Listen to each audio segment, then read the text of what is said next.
So last time I was teaching, I asked people to think about what I'd been talking about and to bring questions to this session. And if anybody has any questions, that's where we'll begin. And if nobody has any questions, then we'll begin with my question. But it's not my question to you. It's my question in general. So where are we at? Yes, Skylar. I did watch the YouTube of your last class, and you were explaining about that when the Buddhas walk around, like nothing they see, or everything they see doesn't appear as clearly solid, independent on its own. So is that kind of like implying what they see is like, because I've kind of heard that what they see is more like sea foam, like they can almost see the atoms moving around in the, like in the book, they could actually see this like being like sea foam and like a whole bunch of particles. And then they stay in that mind of the clear light of bliss, retaining that. And so that's kind of like the both wings, the wisdom and the compassion side, because you're generating that bliss while still seeing that everything is transitory. So is there a question in that? Am I correct in that thinking? Like once you get to that point, it would be that marriage of this bliss that we can generate on the cushion while they're still walking around. Yeah, would that be that's our goal, right? Obviously. Well, I'm not a Buddha. So Why? oh, I'm sorry, but I'm not. You have to forgive me. Just ask my wife. She knows I'm not a Buddha. MIK. Nope. She says, nope. Did you hear that? She's was just pretty telling quick. me that. Nope. She's just telling me this evening that half the time I can't make a coherent sentence without being distracted. So we know the answer to that question. In the texts, they say that a Buddha in a single moment is cognizant or cognizes both the relative and the ultimate truths. Like you were just explaining about the time. Sort like of. Yeah. Yeah, sort of. Yes. To be a bit more specific,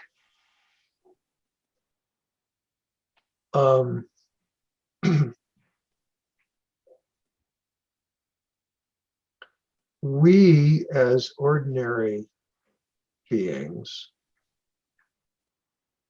see, hear, touch, taste, think all phenomena erroneously. What's erroneous about the way in which we perceive or cognize phenomena, and I'm using the word phenomena rather than thing, because phenomena includes things, words, thoughts, feelings, it's like the stuff that we experience. So it's a better word. If I said thing, it might keep our attention on material things, but phenomena is a better word because it's more general. So the way we experience phenomena is erroneous. And hello, Colin. And different. And yes, and we experience phenomena as if they're completely solid and quite there, just in the way they appear to be. So even thoughts. Like I have a thought, there it is, and it's exactly what it seems to be. Or if I see something, there it is, it's exactly what it seems to be. It seems to exist on its own, and it seems to be permanent, and it seems to be just what it is without having necessarily any relationship to me. Okay, so let me go through these things one at a time a little bit more specifically, because this really leads into what I wanted to talk about today. So it's kind of fine. In fact, I'll spend the whole evening answering your question, but also asking a question in the process of answering your question. Okay, so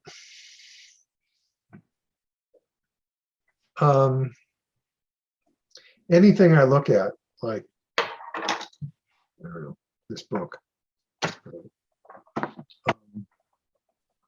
it's just there. It looks like it's permanent.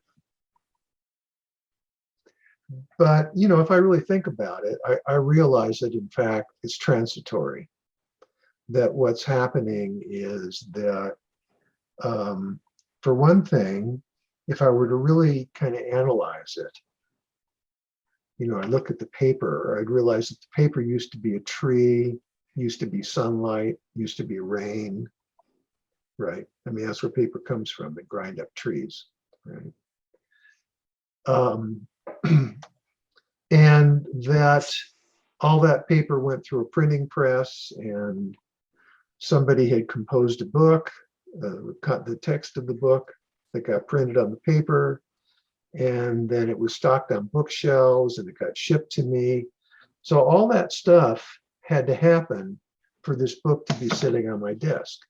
If any one of those things hadn't happened, the book wouldn't be on my desk, right? I mean, if Geshe Rabten hadn't taught this material, obviously there'd be no book. But in fact, you know, if there hadn't been some editor at Wisdom Books who said, wow, this is really great, this book wouldn't exist. So we don't know who that editor is, but they're implied in the existence of this book as much as anybody else, right? And in fact, I don't know where I bought this book. Maybe it was shipped to me in the mail. It was published in England. So then there were a whole bunch of people that were involved in getting the book to me. Maybe a post office person, you know, somebody driving a truck, right? So if this had been sitting on a truck someplace and there'd been a truck accident, I wouldn't have this book.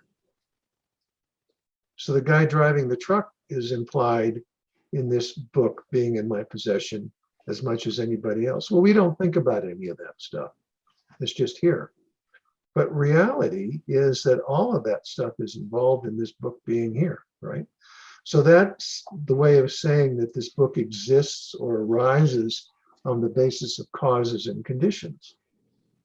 And all those causes and conditions had to come together for this book to be here. We don't see that. We just see the book as sitting here.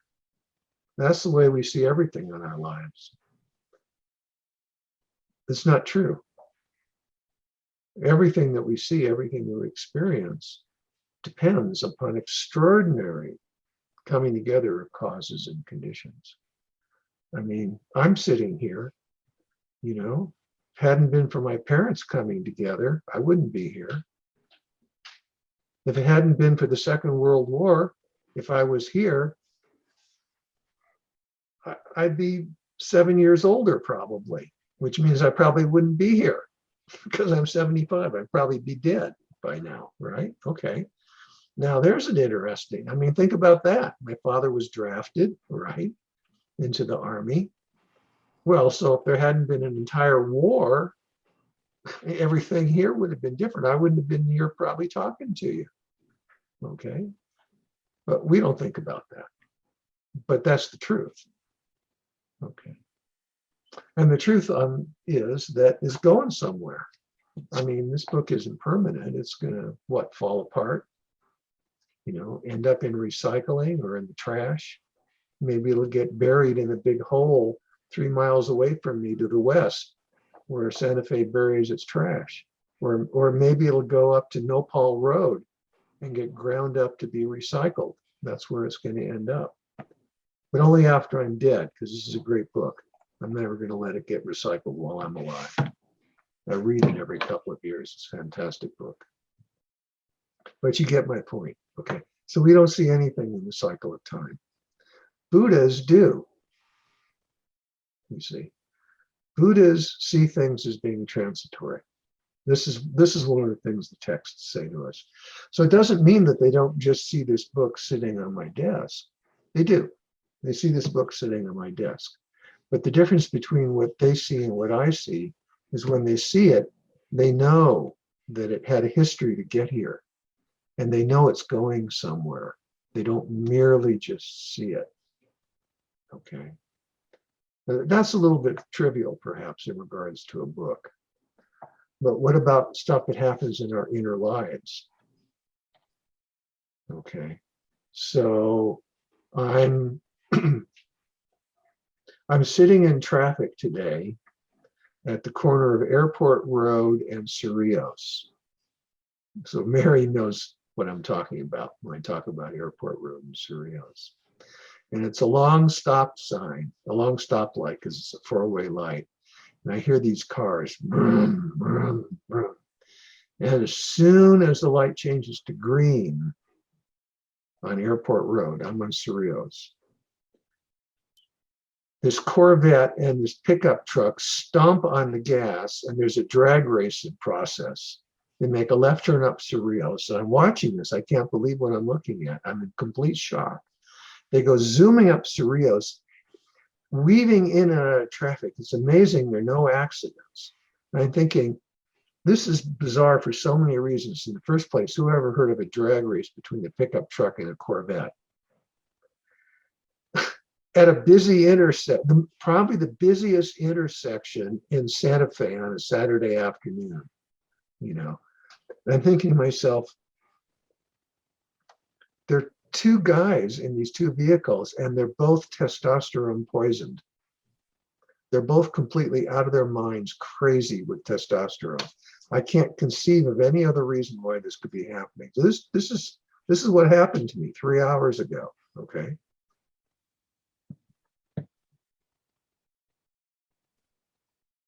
If I examine my mind, where did all those thoughts come from? I mean, why am I not sitting there thinking, wow, that was really cool, instead of sitting there thinking, these people are out of their minds? I'm sure there are a lot of people sitting around me who are thinking, wow, that was really cool. I know that because the guy behind me started revving his engine in sympathy with this craziness that was going on. Not that he was going anywhere, because I was making a U-turn at 25 miles an hour. He wasn't going anyplace until I finished my U-turn, right? All right, trivial example, but the point is, why is it in my mind, I thought these guys are crazy, and in the mind of the guy behind me, he probably thought these guys were really cool. I wish I could have joined in. I don't know what he was thinking, but he was, whatever he was thinking, he was, you know, he was revving up his engine. Okay, so there's a whole history in the way I was brought up, which is utterly different than the history of the way in which he was brought up. And that manifests in my thoughts at that time. And it manifests in his actions at that time with his foot on the accelerator. Okay. We don't think of any of that stuff. I'm just sitting there thinking, these guys are out of their minds. I'm not thinking about my conservative Jewish parents. And they're the ones who are saying to me in my noggin, these guys are out of their minds. It's not even my thought, it's their thought. I know it's their thought when I think about it. How do I know it? Because when I was a teenager, I used to do stupid stuff like that. So I know it wasn't mine, it was their thought. Do you get the point that I'm making here? So there's something actually more significant, which is all the stuff that's occurring in our experience is based on causes and conditions. It's not like my free will that I'm thinking anything about what happened at that intersection, any more than it's somehow free will of the guy behind me who's revving his engine, or probably the two guys who are doing this drag racing craziness, right? Okay, now that's more significant. If I really were to look at my thoughts as they occurred moment by moment, I would spend an awful lot of time wondering where those thoughts came from. Or if I was a good Buddhist meditator, I would just look at them. I wouldn't even wonder about them. I would just look at them and let them go. I wouldn't get focused on them at all, because I would know that they're not even my thoughts, and that they weren't even relevant. They didn't relate to anything. I mean, how relevant is it for me to be thinking anything about these two guys drag racing, good, bad, or indifferent? It makes no difference. It has no impact on what's going on in the world. All it does is it just distracts my mind. Okay. So that's in regards to causes and conditions. The other thing that I don't think about when I look at this book or anything else is it's a compound. I mean, it's obviously, we call it a book, right? But what is it? Lots of pieces of paper. Ink. I don't know if you can see that. Yeah, ink, right? All these pieces are what come together to make a book. It's because pieces come together that things can change. That's one of the reasons things can change, right? If things weren't made out of pieces, they couldn't change at all. They would be solid. They would be absolutely solid. They would be, in fact, the way I see them, as being solid and autonomous, but they're not. They're made up out of pieces. Why is this relevant? Well, it's certainly relevant to the way in which I relate to the world. Because if I relate to the world in which I think everything is going to be solid and just stick around the way it is, I'm going to be in for an awful lot of disappointment in this life. Okay. So I've gone through most of my life thinking that I was just what I am. That I'm this kind of, energetic, lively, young guy. And that's the way I'm going to live my life, as if I'm always going to be that energetic, lively, young guy. Guess what? I'm 75. A, I'm not young. B, I'm not energetic. Theoretically, I'm still a guy, for the time being anyway. So it's not like I expected my life to be what it's become. There was no way for me to imagine that it would be the way it is, or that I would be the kind of person that I am. This is in spite of the fact that I watched my parents age.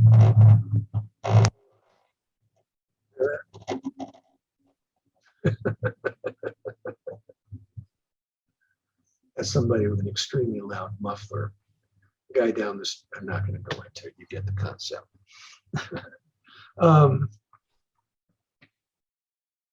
I watched my father age. He was 35 when I was born. I didn't see much then, but I pretty much became more cognizant of him by the time he was 40, when I was about 5 years old.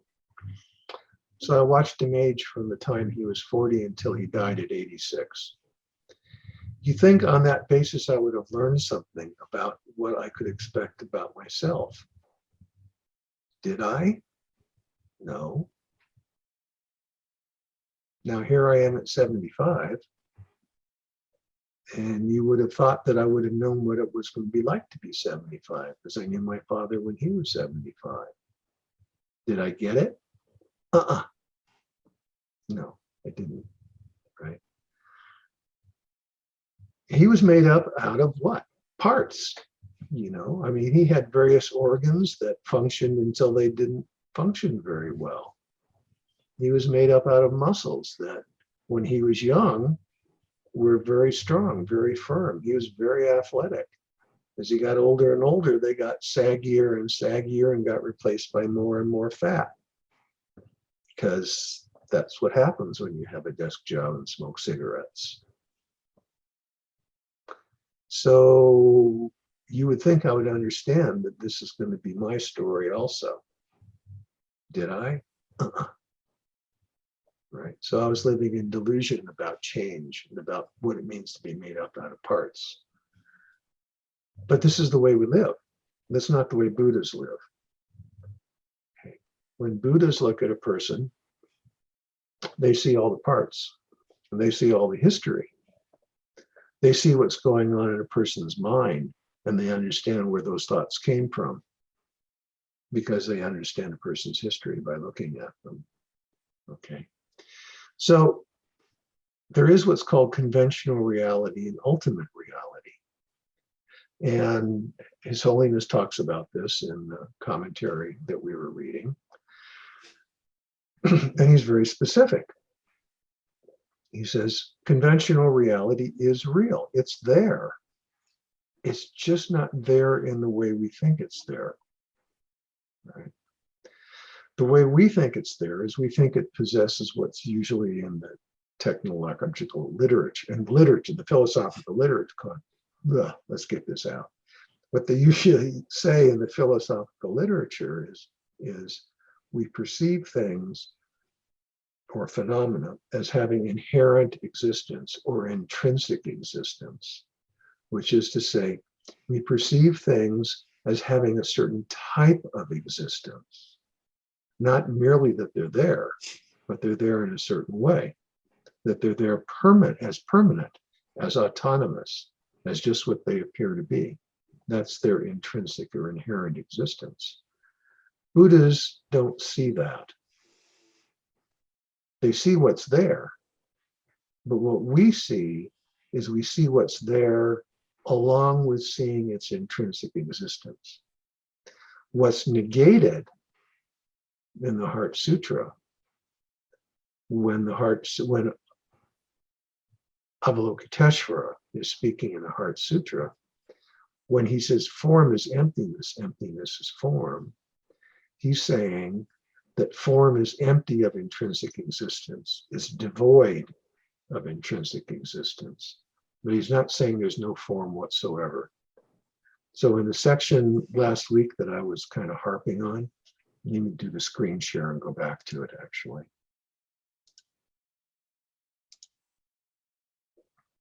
In this section where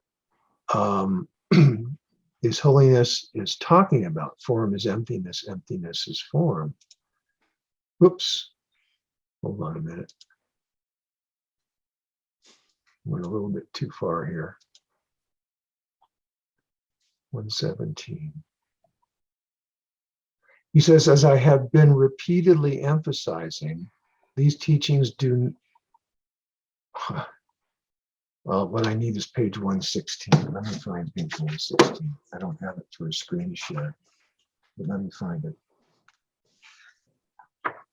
Well, I do have it for screen share, but for some reason I'm not finding it. So I'm just going to read it.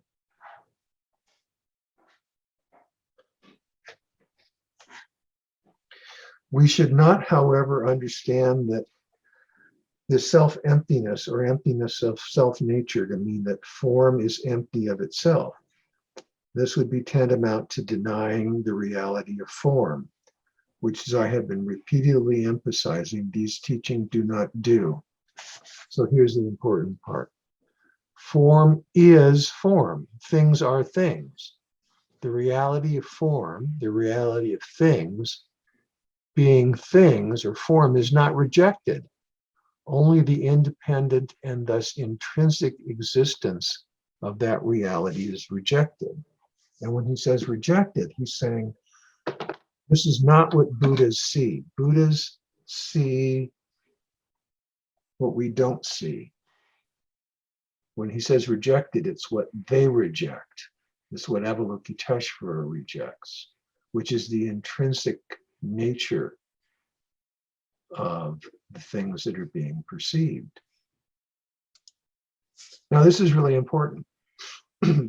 There are some philosophical schools that say the whole world is a complete illusion. Okay. Even many of the Perfection of Wisdom sutras say, well, the world is like a flickering flame. It's like a bubble. But they're not saying the bubble doesn't exist. They're just saying it's going to pass away really quickly. This is a real difference, okay? It's easy to come to the conclusion that the Heart Sutra or Buddhist philosophy generally says that things are unreal.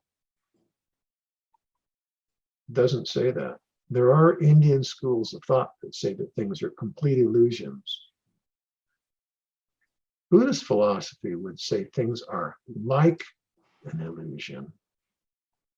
That's very different than to say it is an illusion. To say something is illusion-like is really to say we're misperceiving it. To say something is an illusion is to say it's not real. This is not a Buddhist teaching, and this is very important.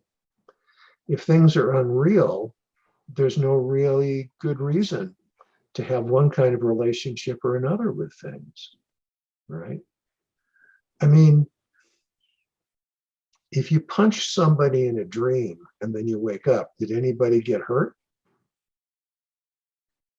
Not really. You know, it was a fantasy, right? So if the world is just a dream, and I go down the street and I punch out the guy with what I presume to be the loud muffler that just went by my house, well, it doesn't matter. It's just a big dream. Well, it's not true. For one thing, he's going to punch you back and it's going to hurt because the world's real. Okay. The illusion was my thinking that the world wasn't real. It is real, but it's not permanent. It's impermanent. Okay. So I'm harping on this. But there's another thing too. There are generally three arguments for why things are devoid of intrinsic existence, or other than we understand them or perceive them to be.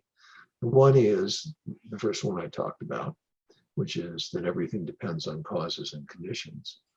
The second is that everything's made up out of parts.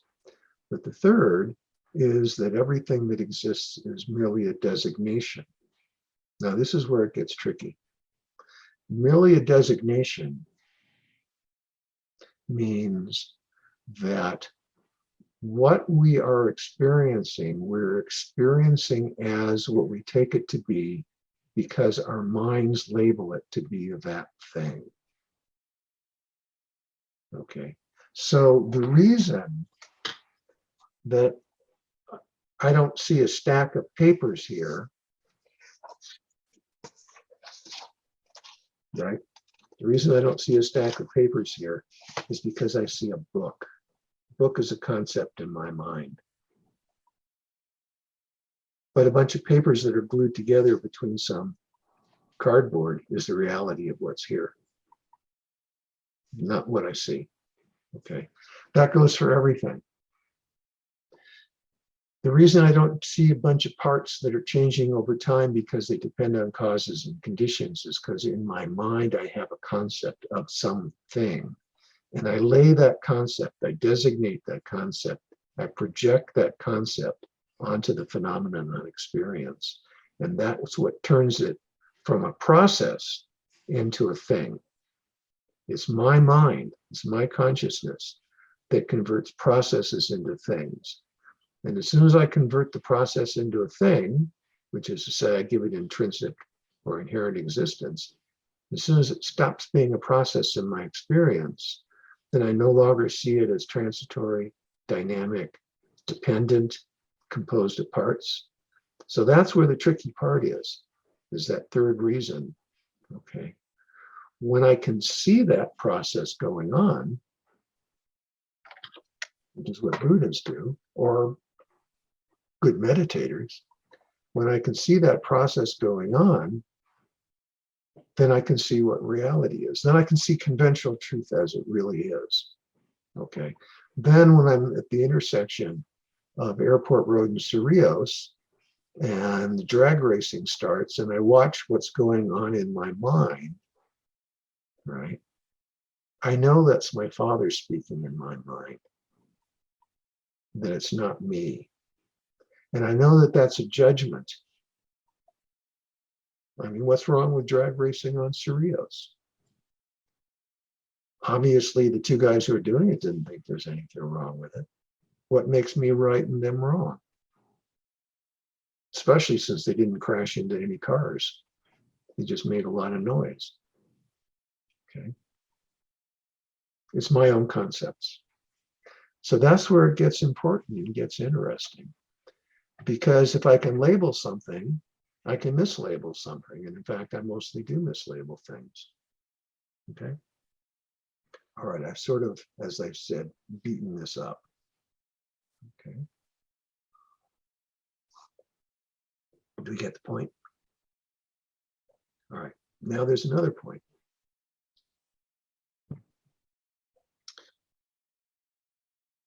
Buddhists see the devoid nature of things. Now, one thing that means, and again, I'm taking this not from my experience, obviously, but from Buddhist literature and scripture. For one thing, Buddhas know or are cognizant of the fact that we perceive things erroneously. Now, that's very interesting in itself, right? So it's like my teachers could tell the way my mind was functioning defectively just by looking at me, listening to me, and watching what I did. They could see what the defects were, right? Buddhists see how ordinary people misunderstand things. Because of that, that's why they can be compassionate, and that's why they can be teachers. Because on the one hand, they see the truth of what's going on, and on the other hand, they see the errors that we're making. See, I can do a lecture here. I can do a talk here. That's pretty easy. All I have to do is think about my own experience, think about things that I've read, and so on and so forth, right? But a real teacher, not somebody like myself, a real teacher sits down with you and looks at you and knows all the mistakes you're making. See, I don't know what mistakes you're making in the way you perceive things. I can make some assumptions. But a real teacher sits down and they know, because they can see reality, they know what it is that you're thinking, you're feeling, why you're doing what you're doing. So that's very interesting, I think. It's the reason for having a teacher. It's also called compassion or loving kindness, which is, I can see what a mess he's about to make. Maybe if I talk to him, he won't make such a big mess. They're probably also smart enough to know that if they do talk to me, I'll probably still make the mess anyway. But they'll at least make the effort. Okay. So now one other thing. Unless there are more questions, then we'll get to the question that came up for me, which I'll share with everybody. No more questions? No? Okay, no more questions.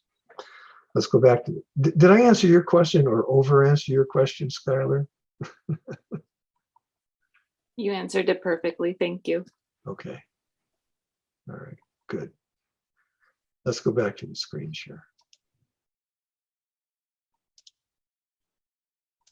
Because this is there's something that I've been thinking about for a while.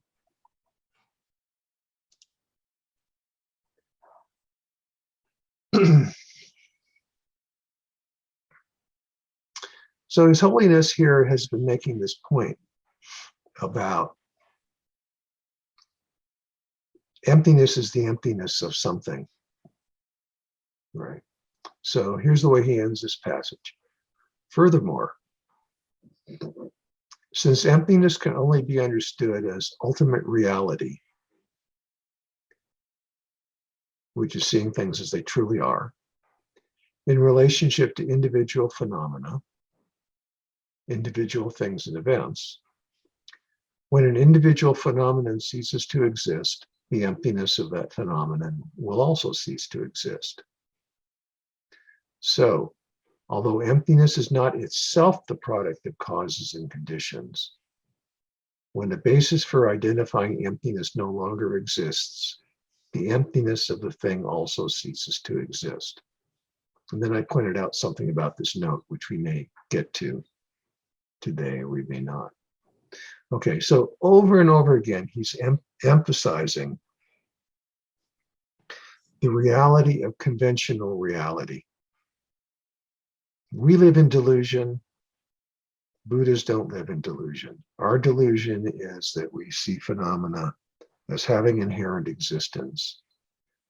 Buddhists see the same phenomena as not having inherent existence, but they do see the phenomena.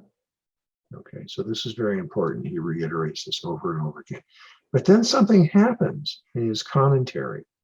There's this transition, because in the next page, he goes into talking about different ways of interpretation.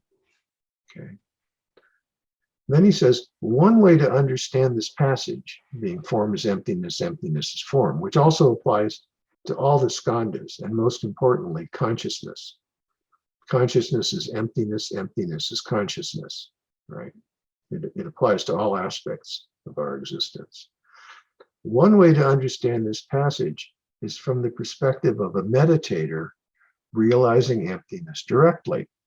Okay, now, when you're realizing emptiness directly, it means you're seeing the emptiness of the phenomena that are there. He's been describing this right along. But then he goes on and says something that struck me as kind of unusual. Such a person directly perceives the complete absence of independent reality of all things and events. Okay, we understand that. Directly perceiving emptiness alone.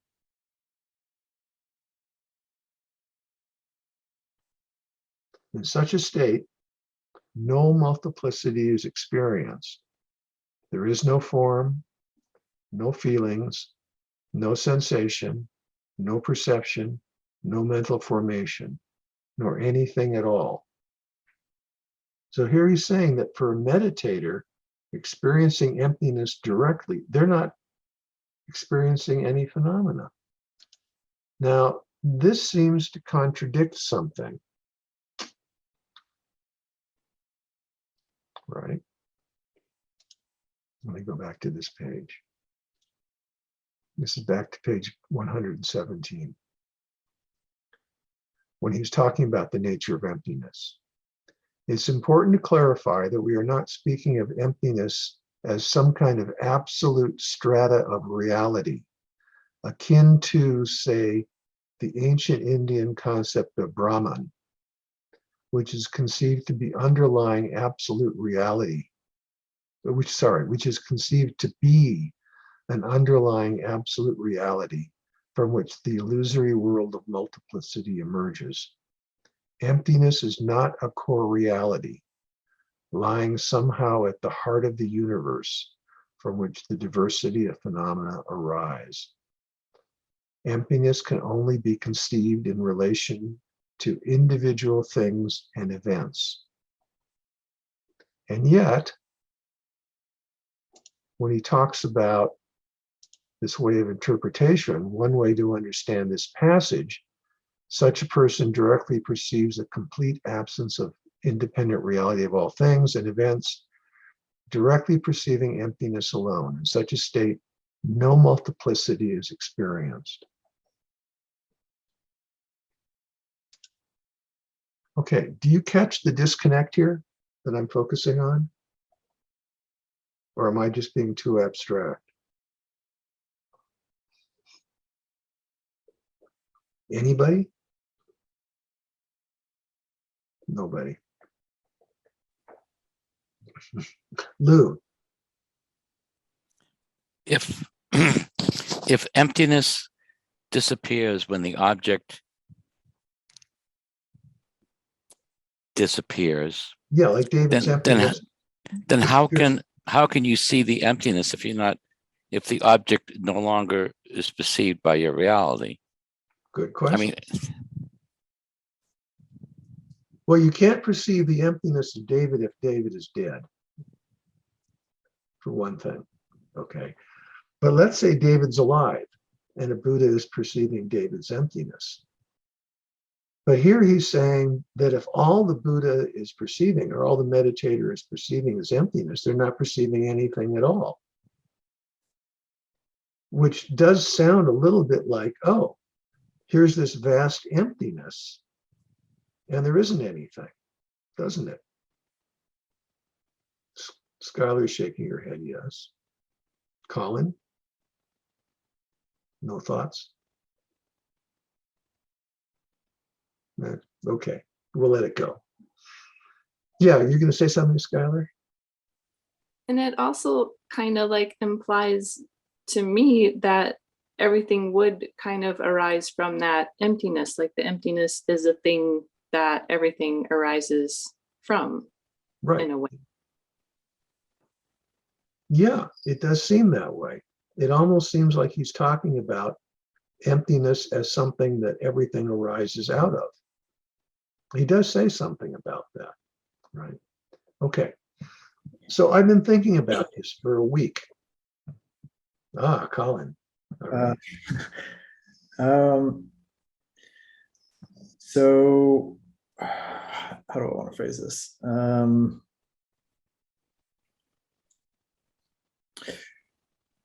So I don't know, like where's the primacy of emptiness in this? Is it in the appearance of consciousness that is perceiving the appearance of a form with content every time we perceive an object or whatever, or I mean, yeah, like the emptiness like sort of penetrates everything. I get that, but like I guess the relationship that sort of is formed when we as like conscious beings that suddenly start to perceive ourselves as having form and having consciousness, then perceive form and substance on anything. Where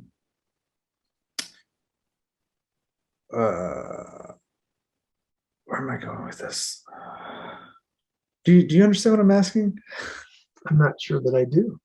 Okay. Actually, I'm quite sure that I don't. All right, I'll think about it some All right. Okay, so I've thought about it.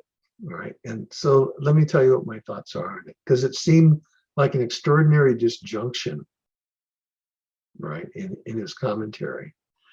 And I'm quite sure that the Dalai Lama wasn't making any mistake here, right? So the question is, what's going on in my understanding, not what's going on in his understanding.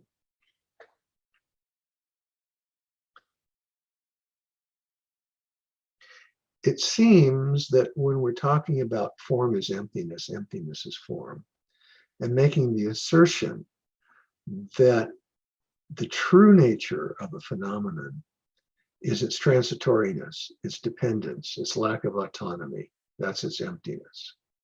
When we're making that assertion, we're making a kind of ontological assertion. We're making an assertion about the nature of things as we experience them.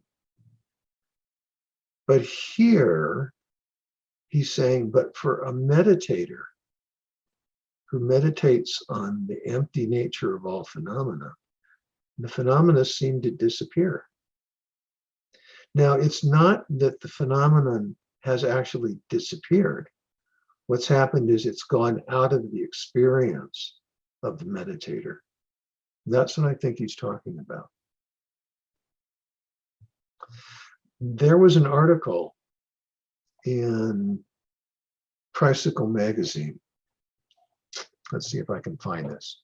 I'll go back to a screen share. Hold on a minute. Oh, am I going to be able to find it? I'm not going to be able to find this. I know this. There was an article in Tricycle magazine about a year ago where an English scholar was saying that what's being spoken of here in the Heart Sutra is a practice of non-apprehension. of isolating experience, our own experience, from our senses and from our mind, and dwelling in a state of pure awareness without being distracted by thoughts or the perceptions of things.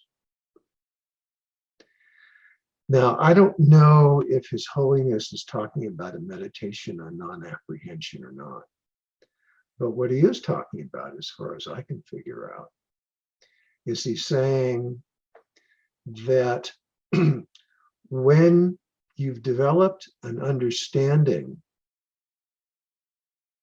of the emptiness nature of phenomena, the devoid nature of phenomena, and you dwell meditatively on that understanding, practice shamatha, one-pointed placement meditation on that understanding of the emptiness nature of phenomena, that those phenomena transform in your experience.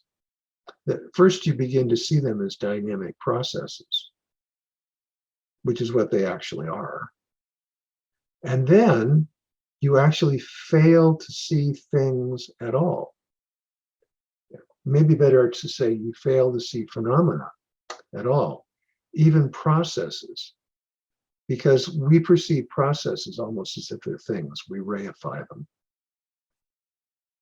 And it seems to me that what he's saying is that bodhisattvas like Avalokiteshvara or Buddhas, when they're in this meditative state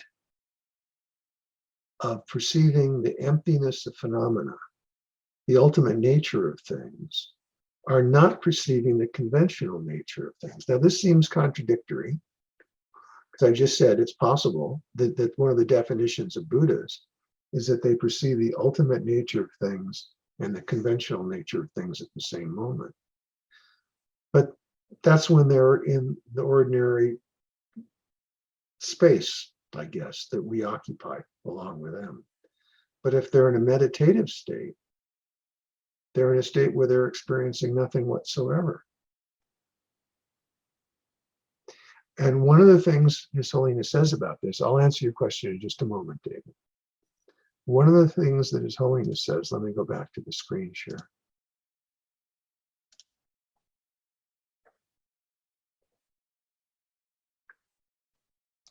As he continues this passage.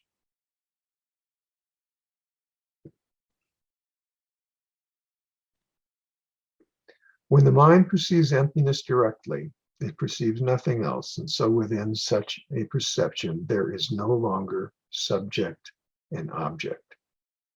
Now repeat this.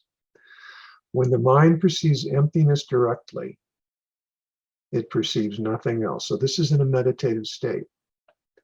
And so within such a perspective, there is no longer subject and object, right? There can't be an object because the meditator is experiencing emptiness.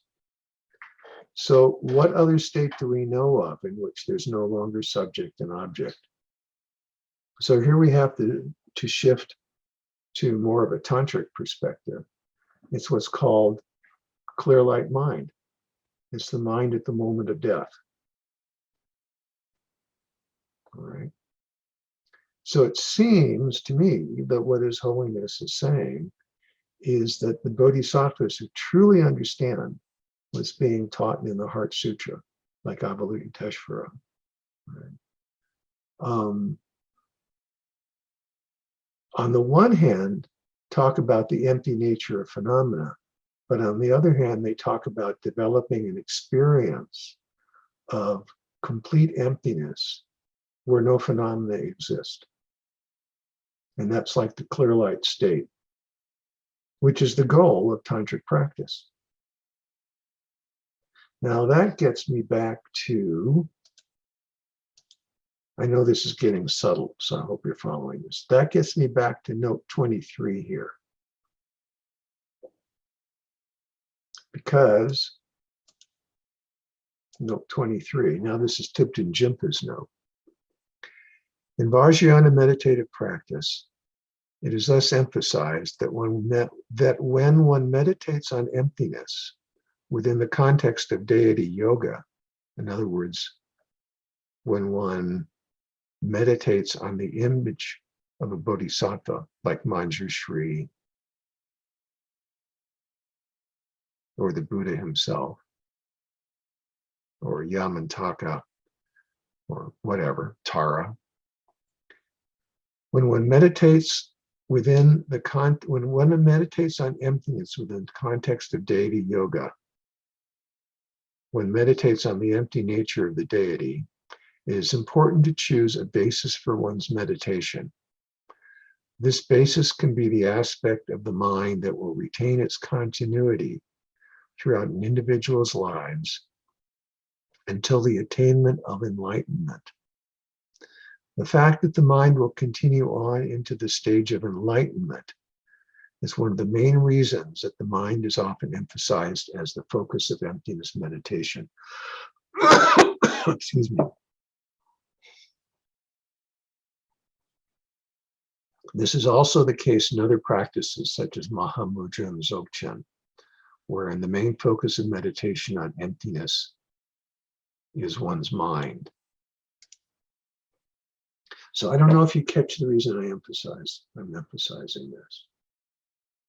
That when one develops the ability to directly perceive emptiness, this is called achieving the path of seeing, by the way, and can one-pointedly stay on that experience of emptiness. In other words, do shamatha on the experience of emptiness. Then subject and object distinctions disappear. And one dwells in a state of pure luminosity. And this is the connection between meditation on emptiness and achieving these higher states of mind that are associated with liberation, nirvana, enlightenment. Okay. When one can meditate as a placement meditation, in other words, keep one's attention locked on to the empty nature of phenomena, including the empty nature of a meditational deity, such as Tara. When one meditates the emptiness of Tara and dwells in that emptiness, all subject and object disappears. And all that remains is the luminous awareness of non-dual existence. We could call that nirvana if we could stay there. Except, of course, we don't. We come back out of the meditative state. So do you see the reason I emphasize this? I'm emphasizing the need to understand emptiness and relating it to the practice of meditation on oneself as a deity, such as Tara or Manjushri. Because when one is doing this, one is constructing, fabricating is the word often used, this mental image of Manjushri or Tara, which is a thought, which is then empty. One understands the empty nature of it. And when one understands the empty nature of a thought, one understands the empty nature of their own mind.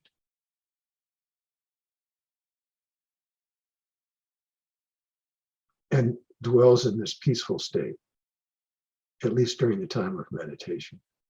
Dwells in this peaceful state of non-duality of subject and object, of pure, clear luminosity.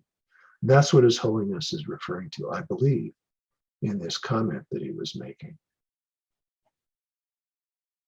Okay, I know that's really subtle. Maybe I've lost everybody, but maybe you have to come back and go back to listening to this recording again. Okay. So David, you raised your hand. You had a question. Yeah. I was wondering if you could make the distinction that on the one hand, emptiness means no duality. And on the other hand, emptiness arises out of the recognition of duality. I think that's correct. I mean, the intellectual understanding of emptiness arises upon understanding the empty nature of phenomena. But the direct experience of emptiness comes out of the meditative practice of placing one's mind on the experience. This is the best way I can understand it. And this is what I think he's talking about. And I hope this is answering your question. I'm not sure if it is answering your question. Is it?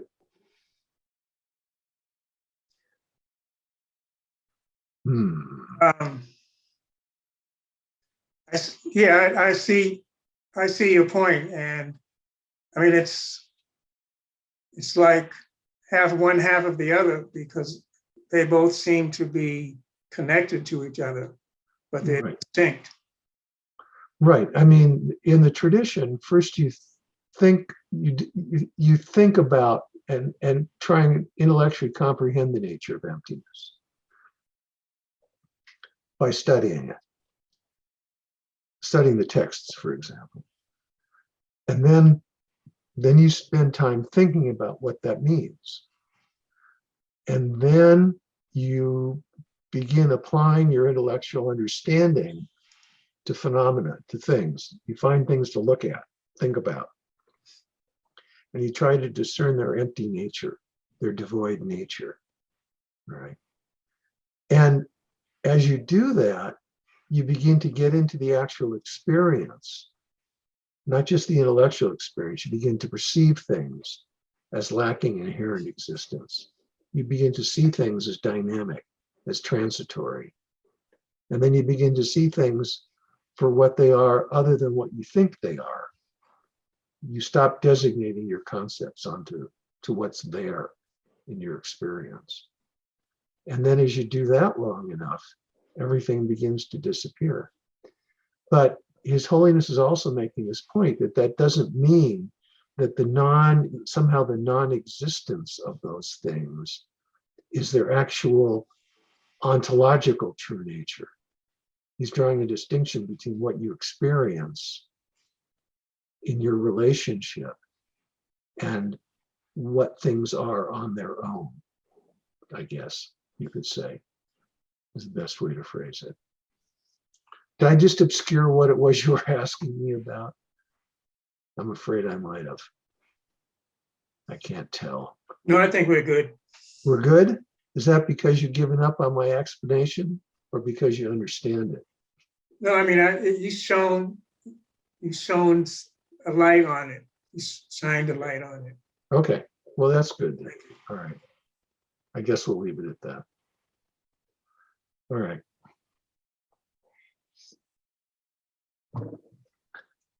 This weekend, Venerable Rabina is teaching a class on Mahamudra all day today and tomorrow. So I'm not attending your class, but I do know a bit about Mahamudra. This is what I'm talking about. This is Mahamudra. Okay. If you go to, I'm going to go back to this book by Geshe Rabten, Echoes of Voidness. If you go back to this book, the third section, which is called The Principal Meditation, is all about Mahamudra. And that's where I've drawn my comments, because he talks very specifically about using a meditation deity as something to practice with, to experience the emptiness of, and having developed shamatha, placement meditation, on that, then one can shift into experiencing the mind, the clear light mind, directly. Because, as Geshe Rabten says, it's very hard to find the mind so that you can meditate on its nature. It's very hard to find consciousness so that you can meditate on its nature, right? It has no form. It has no color. It has no touch. You can't touch it. You can't taste it. You can't smell it. You believe it's there, but if you try to find it, it's excessively difficult to find. Now, in the Abhidharma, they say that consciousness and its objects arise together. A visual object and a eye consciousness arise together. You can't have consciousness without an object, right? Consciousness is the subject. What you see is the object. Consciousness is the subject. What you hear is the object. Consciousness is the subject. What you think, the thought, is the object. They always arise together. Now, I've always thought that what this means is that everything you experience is a combo of the two, a combination of the two. So that when I see something, two things have merged, as it were. My awareness and the object of my awareness, which means that everything that I'm looking at is as much my own consciousness as it is the thing I'm looking at. Everything I hear is as much my own consciousness as it is the sound that I hear. Everything I think is as much my own thought as the consciousness of that thought. So if I'm meditating on the image of Tara, which is a thought in my mind, an image in my mind, then Tara is as much my own mind as the image of Tara. Therefore, the emptiness of Tara is the emptiness of my consciousness. The emptiness of my consciousness is the emptiness of Tara. That's the connection between meditation on emptiness and the clear light mind. That's how you get at mind in deity yoga. Okay, I've gotten really obscure once again. All right, I'm just going to let that one hang out there. You can think about it for a while. Maybe you don't practice deity yoga, so it doesn't matter. But Geshe Rabten talks about the way in which that's one way to access Mahamudra, because it's so difficult to find the mind directly. Okay, since I've been really obscure tonight,